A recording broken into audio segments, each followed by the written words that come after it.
My name is Jacob Tabaya.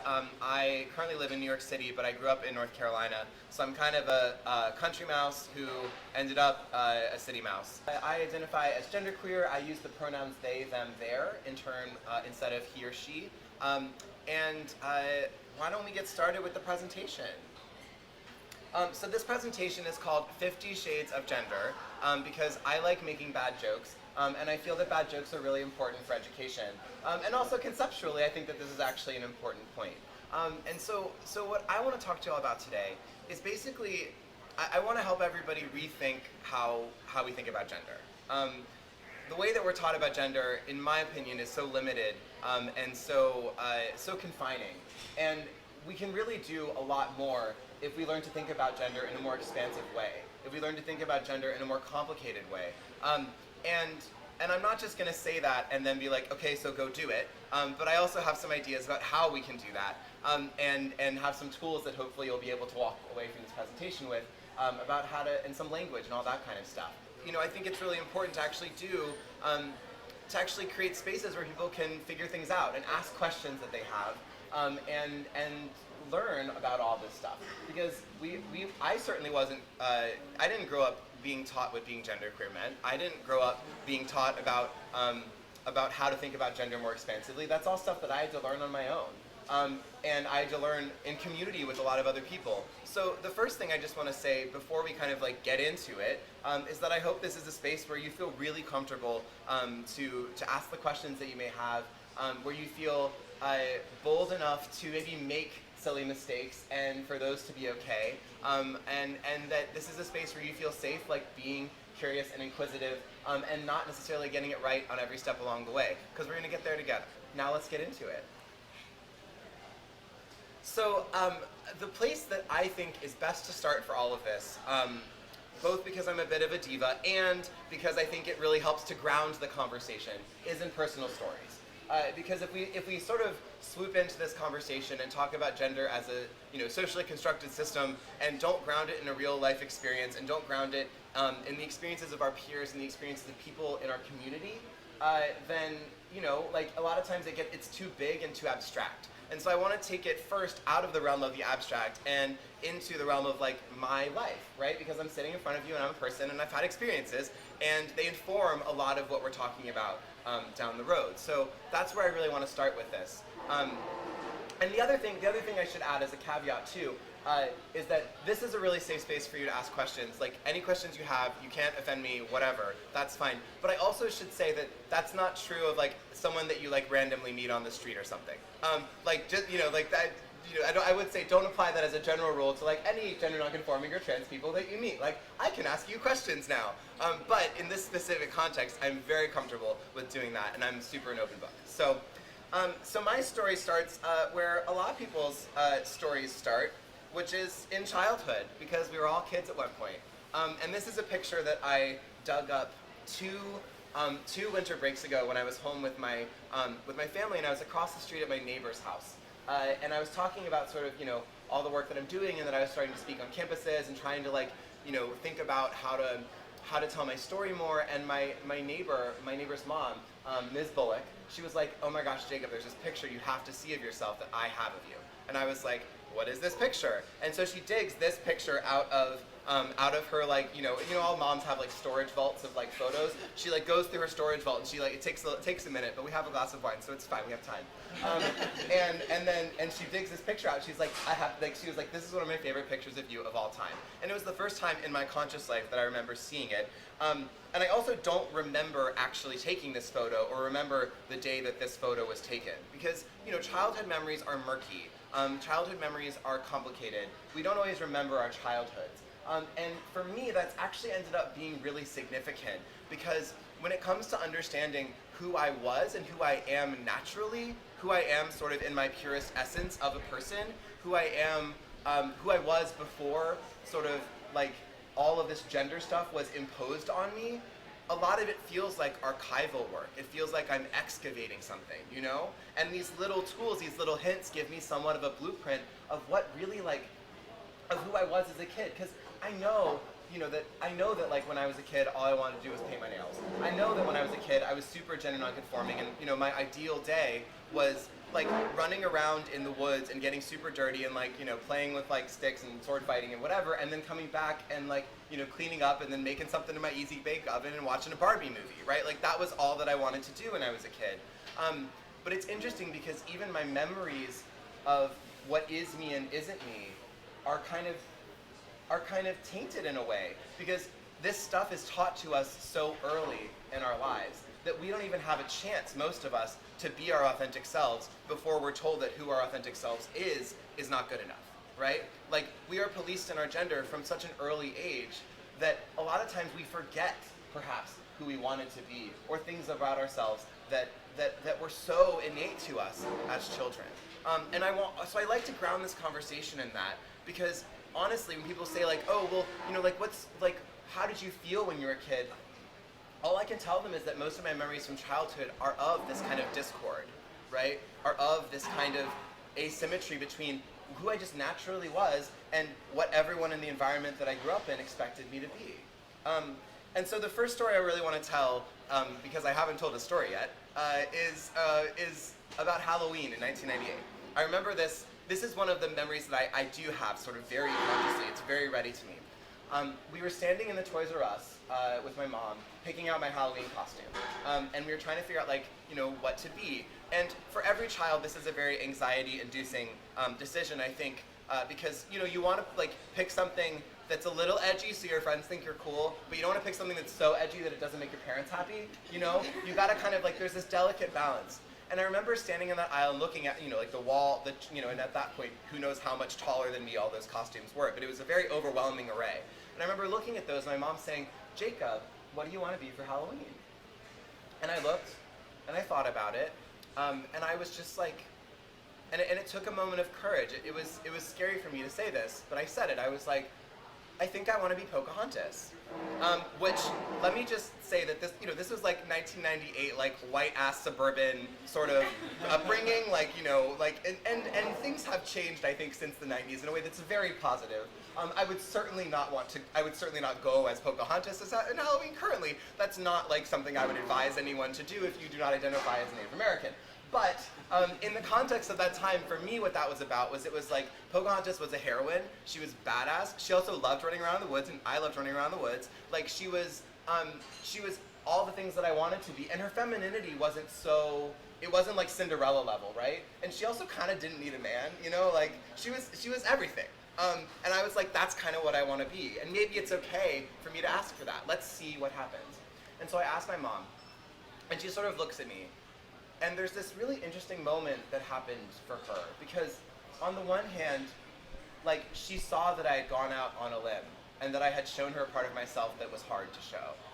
And she wanted to, like, make me feel safe and protected and loved, you know? She wanted to say yes. Like, I believe with every fiber of her being, she wanted to say, sure, and grab the costume and, like, go get it, right? But then there's this other part of her that knew that if she said yes, what she'd then have to do is take me home with that costume, put me in that costume, present me to my father, and be like, this is what Jacob's being for Halloween, and then walk me around the neighborhood with all the other kids, with me dressed in a dress. And that was not going to be the easiest thing for me or for her. And so she was weighing these two options in her mind, and it took her a second to answer. And you know when you're a kid and your parents take a second to answer a question, and it gives you this, like, immense anxiety because you know that's never a good thing? Like, I remember that feeling of just like, oh shit, why isn't mom just saying something? Just say something, just be decisive either way, just don't be conflicted. I don't understand how to deal with that. I don't have the emotional capacity to process that yet. And ultimately she was like, well, why don't you try being one of the boy characters from the movie? And I was just like, okay. And I did it. And I went as one of the guys from the movie. I don't remember who the characters were. It wasn't Jon Snow, because he sucks in that movie. I wasn't like, I had enough of a political consciousness at 7 that I was like, I ain't gonna be that guy. But yeah, and I remember, and from that moment onward, that really set a tone for me about whether or not this whole thing was worth it, if that makes any sense. About whether or not it was worth it to try and even be yourself. About whether or not it was even worth asking. And I think what I learned from that moment is, you know what, it's not even worth it to ask, because you're gonna get told no, and you may as well just say no to yourself, right? like, you may as well just tell yourself no, because it's going to make things easier for you. So that was 1998. And yet this little kid was like staring at that bouquet and that hat and that little tutu being like, girl, I'm fabulous. I need to be able to wear this. But I couldn't let that into the world yet. So then we fast forward to middle school. This is a Polaroid from middle school because one of my friends was super on trend back in, like 2003 or whatever. And by this point, I mean, if you look, like, you can see that I'm the person in the middle, like, wearing the little, like, skater shoes, because my brother wore skater shoes, and I was like, if I wear those, he'll be nicer to me. And the cargo shorts, because, always in fashion. And then, just like a plain t-shirt, right? Like, by that point, if I look at sort of the archive of my childhood, it's like, by that point, I had given up. And in middle school, that's when things started to get a little tougher, because you reach this point where, like, when you're a kid and you're gender playful, it's a little bit cute, right? People are like, oh, you haven't figured it out yet, that's adorable. But when you're a little bit older, there's this point that everyone reaches where it's kind of like, no, you gotta start figuring this stuff out yet. Like, you gotta fall in line. Like, this is part of growing up. And I think middle school for a lot of people is that point, because middle schoolers are miserable and awful, and they have so many hormones going on, and it's just a lot for everybody. And so I remember in middle school, that was when sort of like being brought into masculinity became a lot less gentle and a lot more aggressive. And I remember at lunch at my little, like, I went to like a teeny little hippy dippy middle school, but at lunch we would sit around and the boys would play this game called quarters. I don't know if y'all know this game, but the game is like you put your knuckles on the table and you have a quarter, and then you take the quarter and you slide it at each other's knuckles as hard as you can, and the first person in the circle who like has a knuckle on the table, who has to take them off the table and says, I can't do this anymore, this hurts too much, like that person loses. So it's like bloody knuckles, but it's not like punching anything. It's just like having a quarter slice your knuckles instead of punching something. So it's literally like a pain endurance contest as a way of creating a collective understanding of masculinity, right? And I remember playing that game and just being like, oh shit, like this is rough. Like it's not just like a nice no from my mom anymore. Like this is a pretty serious, like if you don't do this, like if that's the pain that we do to each other as friends, like watch out if you get too outside of the norm. Like, and also you should enjoy this. Like this should be fun for you. This should feel natural to you. This shouldn't feel weird to you. To like, inflict pain on each other as like a kind of fun game or whatever, to like build community, I guess. And I remember that so distinctly because that also set a tone for me of like, it switched it from like, okay, I just want to make my mom happy and my parents happy, I guess. It changed from that into like I gotta survive this, right? Like I gotta make it through middle school and like be okay and like not, and so I was like, okay, that informs my gender presentation. I gotta do that even more. So then we fast forward to prom. This is prom number 1. This girl in the photo, we were in Alice in Wonderland together, and she played Alice, and I played the Mad Hatter, and then we went together to prom, which I think is the cutest thing. And that role was also perfect, because it was everything that I needed to express about my gender identity. And my drama teacher, drama teachers, sometimes they have that innate ability to like see you, like they see you, in high school. They see you like no one else sees you sometimes, and they're like, you need to play this role because it's gonna be good for you. And you're like, thank you for seeing into my essence of my person and for helping me express that. That's a tangent.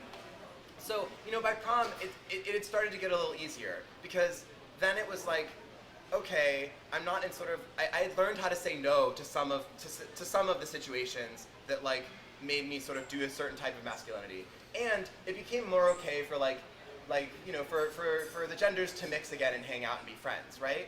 And so at this point I started to get some ideas. I started to be like, maybe there's a way to navigate this. Maybe this is gonna be okay. Because things had started to soften up a little bit. The rules got a little murkier, especially as people started dating. Then people started realizing, actually, there's something nice about being able to not just be in single gender groups all the time. And so prom was a really pivotal moment because that was like when I started to get to have like, I remember I got to have a sleepover, like a mixed gender sleepover, which was a big deal for me because I'd never been allowed like that intimate of a mixed gender space before. And of course my thing is I was like, this is great for my chance to express my identity, rather than this is great for my chances to hook up, which is what it was for most people. But yeah, so that was, I remember that as another sort of moment that was a really important step in my journey. So That brings us to the first pair of high heels that I ever bought, um, which I, which was in 10th grade, when I was in Cinderella, and my friends Katie and Davis started dating, and I was sort of like their professional third wheel. I don't know if you've ever been that in the life of any of your friends who are couples in high school, but like, there's like the two friends and you're all three friends, and they start dating and you're like, well, I guess we aren't going to break this off, so I'm going to be an awkward appendage now. And that's what I was. But it was the most wonderful thing because they were like they were just like they had all they had this lack of inhibition about who they were that was so powerful to me. And also, I think there was this really cool thing where, because Davis was in a relationship with a girl, he had this sort of amnesty to do a lot of shit and get away with a lot of shit that I could not get away with without it being weird, right? So Davis, Katie and I, we were waiting for, Katie had to go do something, get her nails done or something like that, and Davis and I are hanging out in the mall. And he's just like, dude, wouldn't it be funny if we went and got high heels? And I was like, and I was not ready for that, right? I was like, I've wanted to do that since like I was a child, like, and you're and he's just presenting it as this very casual option, and I'm like, I don't even know how to tell you like how scary this is for me, but I was just kind of like, before I could think, I was like, yes, let's do it. And so we went into Charlotte Russe because we're, and we went into Charlotte Russe, which that alone was like the fact, like, because I had only ever been into women's stores escorted with like one of my friends who was a girl who was ostensibly looking for stuff. So the fact that these like two guys just like went on in there was already like, that was like mind blowing for me. And then we went right to the clearance rack of the shoes, found the size 10s that we could find, which were still too small for us, but that didn't matter. And I remember, and we put them on, and we were like, can we get our feet into these, because we have to get the hell out of here. And so we were like, okay, kind of. And so we put them on, it sort of worked, and we were like, okay, let's buy them. They're like $20. And so I bought my first pair of high heels, and then I was instantly like, oh shit, what am I gonna do with these? Like, where am I gonna put these? Right? Like, how am I gonna hide these from my parents? Because they can't know that I have these, because that's a whole conversation I'm not ready to have yet. Like, all that stuff. And so that was a really powerful moment for me, because it sort of forced me to confront something. And it started this chain reaction that took like a few years to really kind of finish. But like from then on, I mean, I have distinct memories in high school of like doing my, like, because I reached that inversion point where I started going to bed later than my parents. Everyone reaches that point where they're like a cool night owl and that. And I remember I would be up later doing homework than my parents would be up. And I remember like I would go and like get my shoes and then like put them on when my parents were asleep, and like strut downstairs and like read my U.S. history book on the couch, being like, like and it was and to have the ability to even acknowledge that was something I wanted, something that like felt good for me, something like, and just letting myself say that again was so huge, because it was so painful to stop saying that. It was so painful to tell myself, no, you can't, that's wrong, like, and you're gonna like, once you squash a part of yourself, it can be really painful to claim it back, and I think we all have experiences with that, right? So I had them, and the die had been cast, and it was only a matter of time until we start making some real trouble. So then, I didn't wear them out in public ever until I went to this program called Governor School, which is like nerd camp in North Carolina. They have them in a couple places around the country, in like couple states or whatever. But this was like, it's basically like you get all the like nerds, geeks, and artsy freaks from your high school, and you put them all together in like this like summer school thing, because you go do school for the summer because you're such nerds. And so I went to there, and I brought my pair of heels, because I was like, maybe there'll be a chance for me to wear them. Maybe. I don't know. Let's see. And I remember really distinctly the moment that I put them on and was like, I'm going to wear these out in public. Like, I'm going to do it. Like, this is not going to be something that I just do on my couch, or like, do with like Davis and Katie once. Like, this is, and the only place in public that I had worn heels up until this point was the parking lot of a McDonald's. Because that's where Davis and I practiced walking in high heels. Because we got them, and then Katie was like, what the hell did you just do with my boyfriend? And I was like, I didn't, it was my idea, it was Davis's idea, I didn't do anything. And then she was like, okay, well, if you're gonna have these, you gotta learn how to walk in them. So she drove us, we went to McDonald's because she wanted a McFlurry, and we also needed to learn to walk in heels. And that's where we practiced. So that's my only public experience with this up until that point. And actually the experience of wearing them in public for the first time was so important to me that it actually was what I wrote my college essays about. Like, it was what I submitted. My parents were mortified. They were like, you are not going to get into anywhere. You are ruining your entire future. And I was like, you watch me. And it worked. That's what I wrote my college essays about. So I'm going to read you like a little excerpt from those. And I may not read the whole thing, but we'll see. It was a struggle to get the shoes on in the first place. My foot contorted, I pointed my toes, I wiggled my foot, straightened my ankle, and tried again. After a minute or two of somewhat exasperated effort, there was a moment when my ligaments were aligned in just such a way that my foot managed to make it into the shoe. It was a very tight fit, and I had to readjust my toes manually, but the shoe was on my foot nonetheless. It felt strange, wearing a size 11 in women's when I was used to a size 10 in men's. I stood up and strode awkwardly over towards the full-length mirror that hung on the door of my dorm room. The silhouette of my foot was somewhat alarming. It hardly seemed like my own. It created a sort of cognitive disconnect between my perceptions of the upper and lower portions of my body. After my initial state of alarm faded, I was pulled back into the reality of the situation. I was about to leave my male dorm room into a guy's hallway in the men's dormitory astride a pair of high heels. Thus, my sense of amazement with my feet faded into a fear of them. I sat back on my bed in order to regroup, in order to reanalyze the situation. Outside of my room, I could hear rowdy teenage guys throwing a football back and forth down the hallway. I could hear their exclamations of disapproval at someone dropping the ball or throwing it incorrectly. Their words obliterated whatever sense of courage I had and conjured within me a recollection of the ever-pervasive presence of masculine expectation. The word faggot kept ringing in my ears, and as I continued to listen, I realized that my room was shrinking to the size of a closet. With each successive thump of the football hitting the walls came a flash of memory. Memories of trying to play soccer well during recess, of pretending to be interested in women, of telling my parents that their son wasn't quite who they thought he was, and of reconciling my sexuality within my church. It seemed that my whole identity was under attack all over again. And so I stood at that door, like, kind of trembling a little bit, and thought, and it took me probably like an hour to leave. I just like stood at the door and then like went back and sat down on my bed, and then like stood at the door again, and went back and sat down on my bed. And then I was like, fuck it, I'm gonna miss breakfast. And I was like, I'm hungry, I'm gonna miss breakfast, I have to do this. And so I went to the dining hall, and it was really incredible because all I got was like all this support from people. They were just like, oh my God, you did it, right? Like, this is awesome. This is everything that we needed from like this weirdo summer all together. And the best part was that the day that I happened to choose to do this was also the day that the people from the North Carolina Department of Education headquarters came to visit Governor's School and see what was going on there. And I just like sashay into the cafeteria in my like 5-inch pumps, and I'm like, hi, and then I like get my cereal and sit down. And really from that point onward, I realized that this was something that might be okay. I knew it was going to be hard. I knew it wasn't going to be easy. I knew that I was going to have to sacrifice a lot to continue to be and express who I was. But I also knew I had had one experience where like it was okay. Other than the fact that my shoes were too small, it was okay.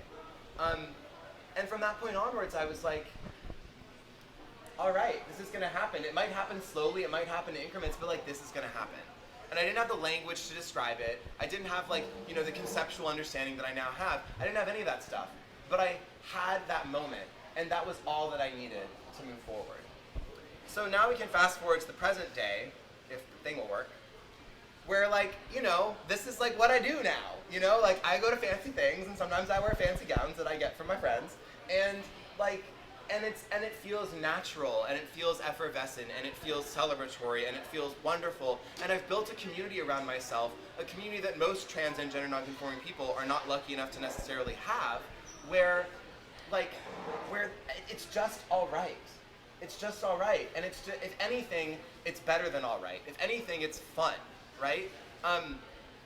And my hope is that like part of what I can do here today is help y'all create a community here and give you sort of the tools you need to create a community here where like, and maybe this is already that kind of space, but like where the Culinary Institute can be a place where people can just feel all right, where they can have their first moment, where they step out on a limb, that limb that they were told, when they were 7, they could never step out on again. When they step out on it and they don't fall, right? And they're like, actually, this might be sturdier than I think it is.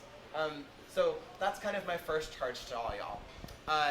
And with that, we're going to jump away from my story, and we're going to jump into like some of the actual tools and ideas and concepts and all that kind of stuff that I think are really helpful for thinking about this whole gender. And I'll just give a disclaimer that for some of y'all, I know that we have a sort of mixed crowd in terms of how much people know. Some people like are queer linguistic pros and know all the words and are very cool and follow the right people on Tumblr and stuff. But not everyone's there, and so we're starting at 0, but we're going to get to like 120 real quick. So don't worry, okay? So we want to start with a few definitions and terms, and I want to start with what we're taught about gender. This is the system we're given. Like, this is it. When we're children, we're like, people tell us this is how the world works. There are men, there are women. That's it. Like, end of story. We're done. It's a simple diagram. Study it. Get it right. If you don't get it right, like, your life's gonna suck. Like that. This is what it is, right? And we're all comfortable with that. We all see that, and we're like, yeah, I guess. But what is gender really? Gender is not really that simple diagram. Gender is a spectrum. It's not a binary. It's a social construct, not a foundational truth. There's nothing essential to gender. It's culturally specific, not universal, and looks different in places all around the world and across time in different historical moments. It's a system of power that is structurally incapable of creating equality, and it's a method of organizing bodies and behaviors. Gender is so much more than just men and women. Gender is this profound, deep, systematic thing that has a million rules, a million nuances, and a million different ways of being. And so we're going to go with a little metaphor for a second to really get into how gender works. And it's funny because I've been using this same presentation at places like all across the country and with a bunch of different folks. But now the fact that I chose peppers as the metaphor and I'm at the Culinary Institute is just like perfect. So I realized that when I was on the train. I was like, oh, that's great. This is going to be the best moment for this metaphor that this metaphor is ever going to have. So here's the metaphor. I need a volunteer from the audience. It's not much. Okay. And your name is Matthew. So Farmer Matthew here grows bell peppers. And Farmer Matthew would like to sell them at the organic, gluten-free, hipster Williamsburg Farmers Market next Tuesday, which is when it happens, or whatever.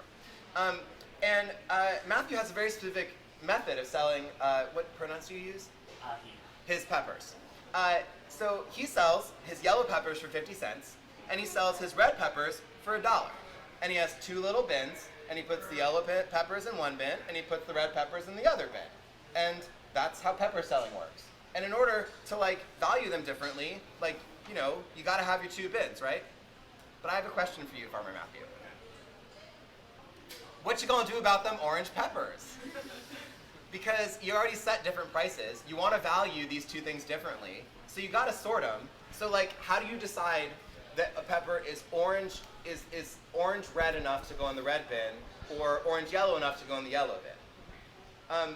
I don't know if y'all see what I'm getting at here, but the basic idea of this metaphor is that this is how gender works, right?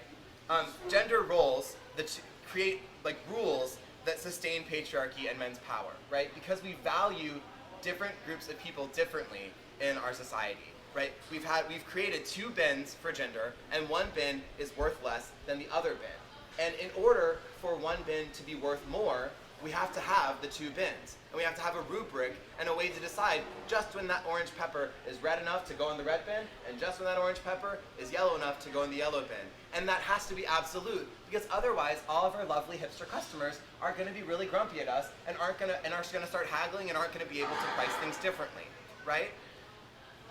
But then my question is, if we didn't sell our peppers for different prices, if we just value them all equally and we were like, pepper's pepper and they're delicious, and I know now that I'm talking to food people, I know that there's actual differences agriculturally and how peppers are cultivated. Please, that part doesn't work quite in this metaphor, but you are a more astute audience than I'm used to, so you're gonna have to let me get away with that, okay? Are we cool? Okay. But if you sell them for the same price, if you value them the same, somehow the rules stop mattering anymore. It doesn't matter how a pepper is classified, because you're not trying to value them differently, right? And that's the exact same way that gender currently works in our society. is that we're trying to create we have to create differences between men and women. We have to create distinct categories because we're interested in one group having power over another group. And these rules force people who are in between, people who are neither men nor women, who are the orange peppers in our world, if I may say so myself, to be in one of the two categories. Otherwise, that whole system is drawn into question, and people are going to start getting grumpy about the prices. And you can't change which category you're in. You can't jump from the yellow bin to the red bin, because then that messes up the value system as well. It messes up your ability to sell them for a different price. And that's what gender is, right? It's nothing more than that. It's nothing more complicated than that. And the baseline of all of it is that we're trying to value people differently. And if we don't try to value people differently, then we're suddenly not so invested in having these discrete categories. And we're suddenly not so invested or grumpy when someone doesn't seem to fit in one or two of those.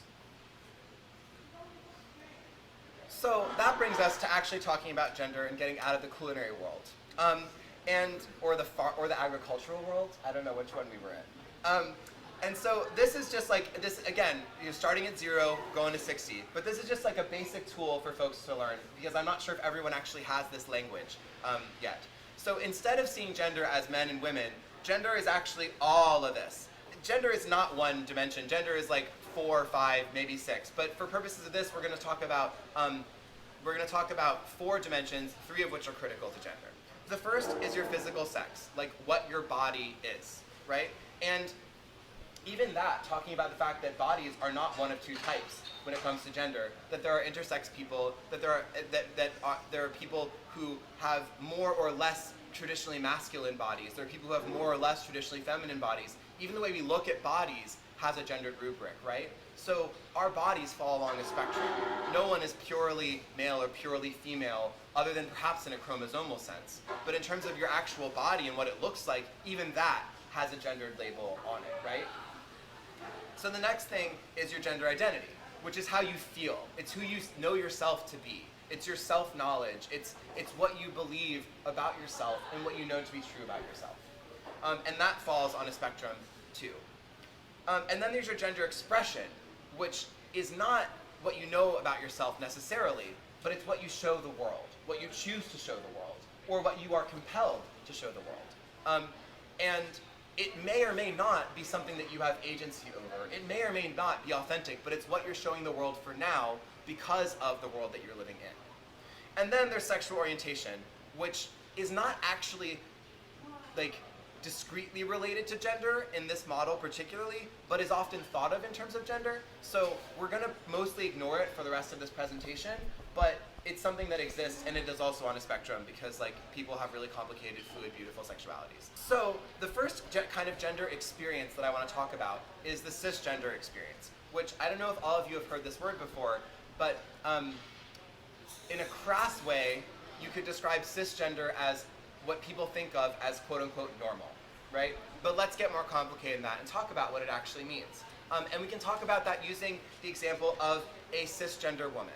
So if you are a cisgender woman, odds are your gender experience works something like this. You are assigned female by a doctor at birth. You have an F on your birth certificate. You identify as a woman. You feel like a woman. That's your gender identity. And you have a feminine gender expression. So you act in ways that are seen as conventionally feminine. You are seen as a conventional woman. You show that conventional femininity to the world.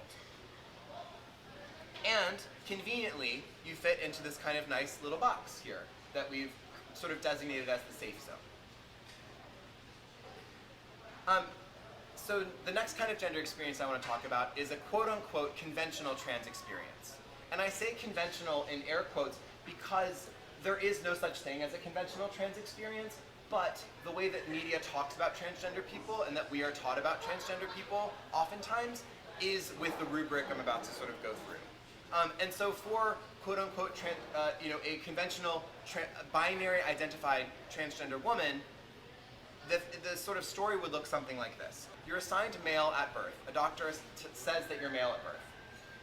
But you identify as a woman. Like you feel like a woman. And then odds are, for the most part, in your childhood and adolescence, when you don't have control over your surroundings, you're probably going to present a gender expression that is relatively more masculine in order to survive, in order to cope, in order to sort of get along until you can get into a place where you can express yourself authentically. And then hopefully, over time, if you have access to proper medical care, if you have access to, like all of the money that it takes to transition, if you have access to a safe community where you can, this is what happens. Through proper medical care, you're able to transition so that your body is more in line with how you feel.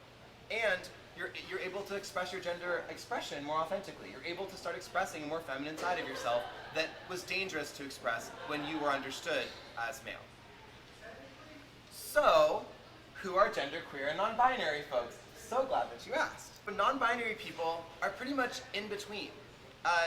And the number of combinations you can have on this chart are like pretty endless. But I'm going to go with sort of my own for the purposes of explanation. So when I was born, I was assigned male by a doctor on my birth certificate. But always kind of felt kind of in between, and if anything, slightly more feminine of in between.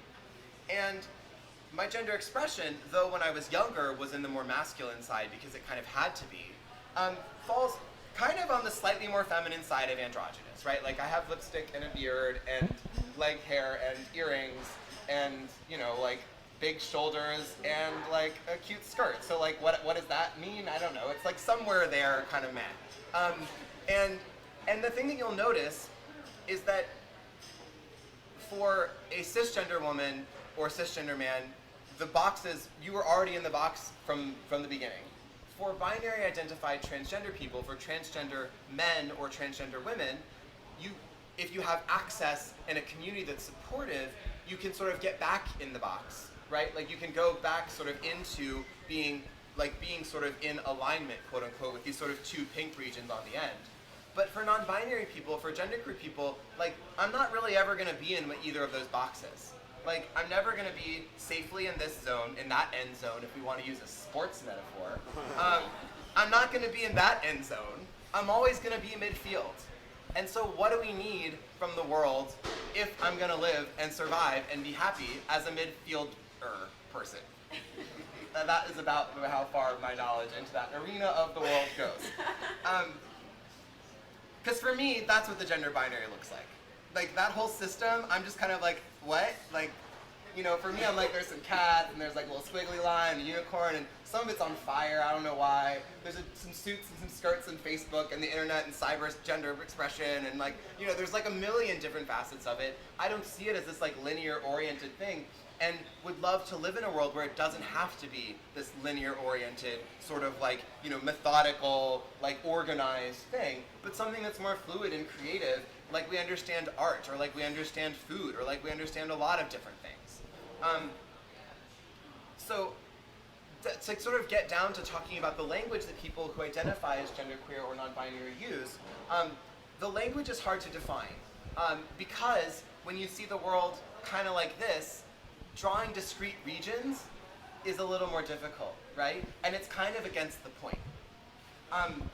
So the terms genderqueer and gender non-binary kind of function as umbrella terms for people who are kind of midfield. But they also function as specific identities. So you can talk about the genderqueer or the non-binary community as a group of people who have a whole rainbow of different gender expressions and understandings. But you can also say, I am a genderqueer person, or I am a non-binary person. And there's no threshold for being genderqueer or non-binary enough. There's not some sort of rule about like, there's not like, oh, like you only look non-binary if you fit X number of criterion of, like, there's no way to sort of like discern that. It's a self-identity. So if someone tells you they're genderqueer or tells you they're non-binary, it doesn't matter what they look like, that's who they are. So, it's like, so don't be an asshole, right? Like, just like, don't be like, no, you told me it's true about your life and true, right? Like, that's not a fun thing to say to anybody. And the other thing is that the terms are much more expansive than just genderqueer or non-binary. And this list is not really a joke. Like, if you go on Tumblr, people on Tumblr identify in all of these ways. Because other terms include gender nonconforming, androgynous, agender, transfeminine, transmasculine, gender fucked, gender free, gender transcendentalist, which is what I used in high school when I didn't have the word genderqueer, gender wizard, gender fairy princess, butch femme queen, and the list goes on, right? Like, there are a million different ways to describe your gender. There's a proliferation of ways to think about yourself. And part of what I think is beautiful about the genderqueer movement is that we're pushing for a world where your gender is not like a checkbox anymore. It's not this like too discrete thing. It's like an essay question. Although I don't want to make people write essays all the time. But like, you know, for purposes of illustration, like that's what it would be. And these terms are important because I know that they seem like kind of whimsical and frilly, but in actuality, they're really important for how people are describing themselves. The Human Rights Campaign, which is a national LGBT advocacy organization, they did a survey of over like 2,000, 3,000 LGBT young people in the United States in 2012. And when they asked young people about their gender identity, out of those who did not identify as cisgender men or cisgender women, 1/3 used the word transgender to describe their primary gender identity. And 2/3 of that group who didn't identify as cisgender men or cisgender women used something else. So what that means is that our generation is very much coming to embrace gender in a different way and not thinking about it in these kinds of discrete categories. And if we're going to keep up with what you know, like with what young people need today, we're going to have to learn to embrace that and take it seriously, because it's a non-marginal amount of people who are saying this. It's a pretty sizable group of people who are thinking about themselves in this way. And so we got to start learning to like get on board with it faster. I want to go to sort of the 301, which is not thinking only about sort of like who are genderqueer people and what do we need in the world, but thinking about how has the existing transgender and LGBT movement that we have in this country embraced or understood genderqueer and non-binary people, and how could that look a little bit different? So that's like the next level conversation, and it's one that is still evolving, and is deeply complicated. So I'm proud of y'all for like sticking with it, because we're not in the easy stuff anymore. So to start with, I want to pose the question of what has the trans movement looked like recently? Because trans people have been gaining like pretty unprecedented visibility. I mean, it's been really incredible to watch. I mean, as someone who's a leader in the community, to see just how visible people have been. I remember when Laverne Cox did the cover of Time magazine. I don't know if y'all saw that, but I remember my friend showed it to me, and I was like, that morning, and I hadn't checked Facebook or anything yet, and so I was like, oh, that's such a cute little Photoshop job that a fan did. That's so wonderful. Like, oh, like, wouldn't it be so cool if Laverne is on the cover of Time? Like, that's ever gonna happen. And they were like, no, Jacob, that's the actual cover of actual Time magazine right now. And I was like, what? It was one of those moments where I was glad I wasn't holding a beverage because I would have dropped it, you know? And so we've been in a really incredible moment of visibility. But what I want to think through a little more deeply is, what is that visibility about? So who in the trans community is visible? How and why are they visible? And how do these factors come into play? Their ability, their race, ethnicity, and color, their body size, their gender expression, their age, their socioeconomic status, and for purposes of this presentation, how does their binary or not identity come into play in terms of who's visible? And in the trans community, people talk about binary identity as the ability to pass, and it's a really fucked up way. I'm sorry if I'm not supposed to curse, but it's a really fucked up way of looking at things, because the idea is that like passing privilege refers to like a trans woman who quote unquote looks like a real woman, right? And that's like totally a fucked up way to frame it. But when you're talking about survival, when you're talking about the ability to walk down the street and not be understood as trans and not be catcalled and not be harassed any more than you would if you are a cisgender woman, if you're talking about that, like that's where it comes into play. It's about people's ability to sort of to navigate the world being understood as their gender identity within the confines of the two gender model, right? So that term is kind of referred to as like passing privilege. That's how people talk about it, as the ability to sort of be seen as who you identify as by everyone else. So how does that come into play? This trend has been really, I think, fully embodied to its most ridiculous extreme by the story of Caitlyn Jenner, whose sort of binary view on gender, like literally, she said, I am, like, she had a distinct moment where she came back as like a different person. Like that's how she frames the narrative herself. Like I didn't make her say that. Like no one made her say that. That's how she thought of her own identity. Where she was like, okay, Bruce is going away, and then Caitlin is coming into existence. As if those are different people. As if Bruce, like as if Caitlin didn't used to be Bruce, right? Like she actually severed her narrative into two distinct parts in order to fit within those categories, right? Like it was pretty profound, it was pretty deep. Like I have like 900 scholarly articles I'm gonna write about when I'm like 60 and a fancy professor or something. But so I think, you know, what we get from this story is that gender nonconforming people are not thought of as part of the trans community, are not talked about as important members of the transgender community, and are not embraced when it comes to the like mainstream media narrative about trans people, because we don't kind of quote unquote make sense in the context of the gender framework that we have. We call into question the gender framework that we have, and that's a little more difficult to message, right? That's a little more difficult to make accessible if someone only wants to read an article for 2 seconds. And it doesn't just say, oh, you have to think about me different than you thought about me. It says, you have to think about this whole thing differently than you've been thinking about it. Does that difference make sense? Are y'all with me on that? Okay. And so people like RuPaul, who is a drag queen, but also like RuPaul builds her entire personal brand mostly in drag. So like, what does that mean about her identity? Like, is she gender nonconforming? Like, is RuPaul Charles, is he not gender nonconforming? What does it mean to have two identities in that way? And is that not trans? Right? Like, is that distinct from the trans community? I don't actually know, but that's not a question that people are really asking very often. Or someone like Conchita Wurst, who is sort of similar in that expression. She won Eurovision, like that, the American Idol of Europe. And you know, she's not talked about as a trans icon in the same way that other people are, because she doesn't sort of fit the rubric or fit the narrative very easily, because she's kind of not in either end zone. See, we're bringing it back.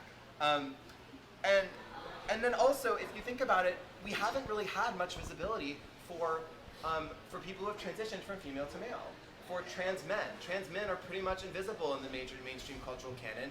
People are not fascinated by them in the same way that they're fascinated by trans women. And what's that about? Because there's a whole book there, right? So now that you're all like expert trans media analysts, the thing I also want to look at is so who's visible on one hand, who is the public seeing on one hand, and on the other hand, who is most at risk in the community? Who is actually being the targets of violence, discrimination, and marginalization the most often? And again, in this conversation, I want to think about how the gender binary plays into who's at risk and who's not. You know, some of the most well-known anti-trans crimes in the past like 2-3 years have been against transgender women of color, generally who are low income, a lot of whom are involved with sex work, not people who are considered by, you know, the generally white gay male arbiters of the LGBT community as like ideal stand-up citizens, right? They look like people like Ilan Nettles, who was murdered in Harlem, like pretty much in cold blood, and it took like 2 or 3 years for the police to investigate it, only after Laverne Cox took Ilan Nettles' mom like as her like guest as the Grand Marshal of the New York City Pride Parade, right? It took an incredible amount of visibility work on behalf of a lot of really influential people to get an actual investigation into her death.